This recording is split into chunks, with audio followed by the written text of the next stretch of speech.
Welcome back to CIA Declassified. The era is the early 1960s. The world is locked in a rigid ideological struggle, but the most dangerous front isn't the Berlin Wall or the jungles of Southeast Asia. It is the space between a subject's ears. The agency is obsessed with brainwashing, a term coined to describe the terrifying psychological transformation seen in Korean War POWs. They believe that if the mind can be broken by the enemy, it can be re-engineered by the Office of Scientific Intelligence. This was the inception of MKROUND. It was an operational project of cognitive destabilization. While other programs focused on drugs or electricity, MKROUND focused on the architecture of thought itself. It was the systematic study of circular reasoning and cognitive dissonance, the mental discomfort experienced by a person who holds two or more contradictory beliefs. The goal was simple: trap the mind in a logical loop until it surrenders its grip on reality. How did the psychological odyssey get its name, MKROUND? In the agency's internal coding system, the MK prefix designated projects under the technical services staff that dealt with behavioral modification and, of course, mind control. The suffix round was chosen to represent the circular logic that formed the core of the research. Investigators sought to create round-trip interrogations, conversations that would lead a subject back to their starting point regardless of the answers they gave, creating a sense of inescapable futility. The name was a literal reflection of the round-robin psychological testing used to exhaust the cognitive defenses of the participants. The reality of MKROUND is a descent into the mechanics of confusion. Let's look at the ledger of the loop, where the cold numbers meet the clinical observations. MKROUND was a project involving the study of logical inconsistency and persuasive communication. A quote from a declassified internal research protocol dated 1962. The goal is to provide the interrogator with a psychological hammer that strikes at the subject's sense of self-consistency. End quote. Records show the agency funded studies at Stanford and Harvard specifically on the theory of cognitive dissonance. Documentation confirms the agency utilized aversively conditioned logic tests to see how subjects reacted when their core values were mathematically proven false. A quote from a declassified memo from the Office of Scientific Intelligence. A man who cannot trust his own reasoning is a man who can be taught to trust ours. End quote. The office employed experts in syllogistic logic to design interrogation scripts that led to inescapable paradoxes. A record confirms that MKROUND tested the use of white noise to lower a subject's cognitive threshold before logical questioning. By inducing a state of mental fatigue, we find that the subject's ability to spot a logical fallacy vanishes. That's a quote from a declassified interim research report. The agency researched the double bind theory, where a subject is given two conflicting commands, ensuring that any choice they make is wrong. Documentation reveals the use of repetitive semantic saturation, where a word or phrase is repeated until it loses all meaning to the subject. Records show the CIA monitored the effects of sleep deprivation on a person's ability to maintain a coherent narrative during circular questioning. The office developed logic trees for interrogators, allowing them to counter any factual statement with a pre-scripted circular argument. Internal memos confirm the agency studied the bandwagon effect to see if subjects would accept a logical paradox if they believed everyone else already had. Logs show the CIA used confession loops, where a subject was forced to admit to a minor logical error, which was then used to invalidate their entire life history. The agency researched the sunk cost fallacy to see if subjects could be manipulated into defending an obviously false belief simply because they had held it for so long. Records prove the CIA utilized pseudoscientific instruments that would beep randomly during a subject's answers to induce a feeling of incorrectness. Internal reports confirm the agency studied gaslighting techniques to determine how quickly a subject would defer to an authority figure over their own senses. The office funded research into the psychology of commitment, looking for ways to trick assets into signing off on contradictory statements. Documentation shows the CIA tested subliminal logical cues in recorded audio to prime subjects for cognitive dissonance. Records confirm the agency tracked the pupillary response of subjects as they attempted to solve the unsolvable riddles. Internal memos reveal that MKROUND was used to develop defensive interrogation training for agency assets to prevent them from falling into similar loops. Reports show the agency investigated the use of humor and absurdity to break down a subject's mental rigidity. The agency maintained a library of paradoxes, specifically designed to frustrate intellectual subjects. Documentation proves the office cross-referenced MKROUND findings with social pressure experiments like the Asch conformity studies. Records show the CIA analyzed the dissociative states triggered when a subject finally abandoned logical reasoning. Documentation proves the agency tracked the skin response to identify the exact moment a subject's logical defense collapsed. Internal ledgers confirm that over $150,000 was funneled into behavioral consistency research at various Midwestern universities. The agency utilized rapid-fire questioning where the logic of the second question contradicted the premise of the first. Records show the office developed logical labyrinths, written tests with no internally consistent solution to measure baseline frustration levels. Documentation reveals the CIA utilized mere interrogation, where two interrogators gave the subject identical but logically conflicting data. Internal memos confirm the use of semantic slippage, where the definition of a keyword was subtly changed throughout a 6-hour session. Logs prove the CIA studied the primacy effect to see if a logical lie told at the start of a session was harder to dislodge than one told at the end. Records confirm the agency analyzed the Stockholm Syndrome mechanics specifically to see if logical confusion accelerated bonding with the interrogator. The agency examined the Barnum effect to see if vague circular logical statements would be accepted as profound personal truths by subjects. Records show the office utilized cognitive loading by forcing subjects to perform mental math while defending their political beliefs. Documentation proves the CIA researched anomie, the breakdown of social bonds, as a byproduct of total logical disorientation.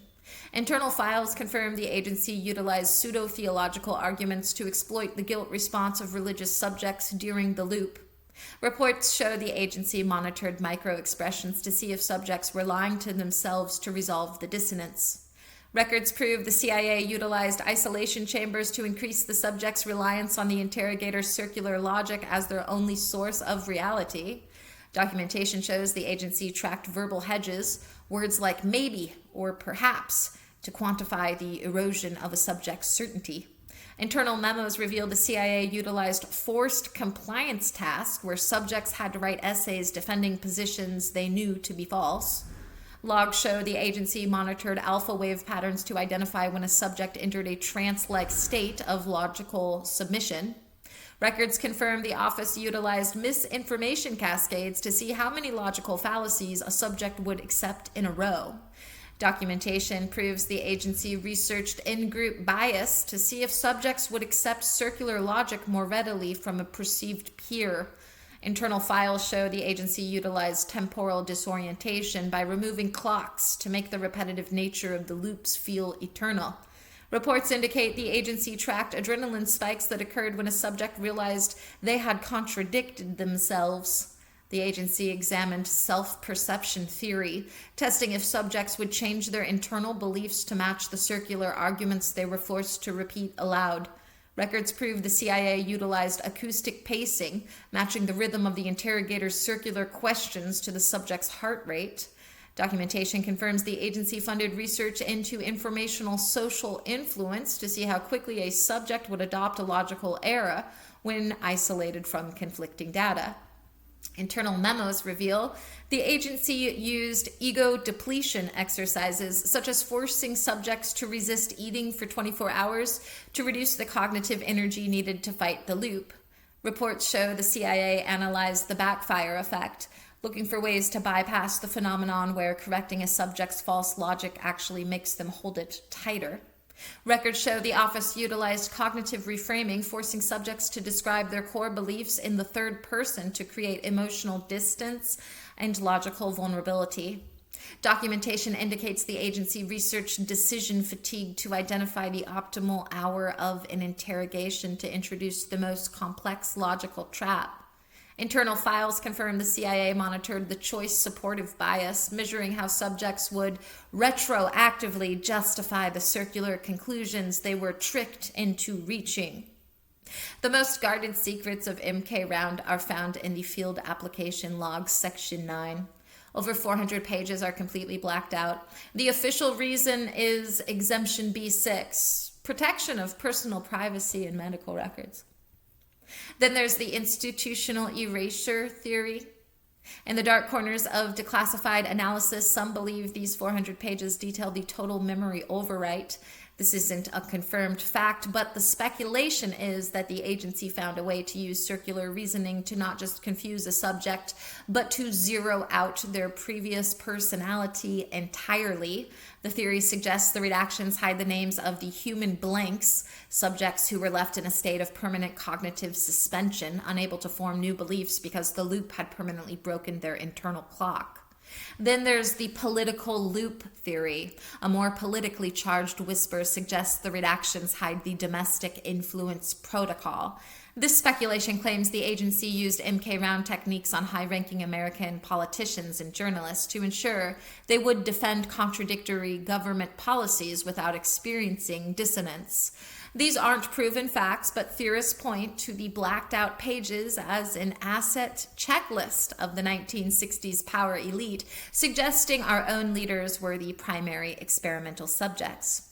Then there's the linguistic virus theory. It's a fringe belief that the redactions hide a self-replicating argument.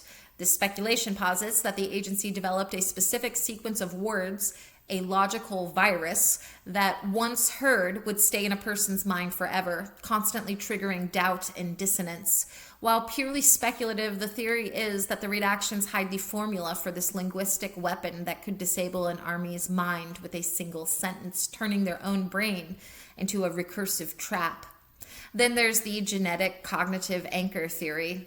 A bit of speculation suggests the redactions detail lineage-based logic. This theory claims the agency was researching whether certain psychological loops could be passed down through generations.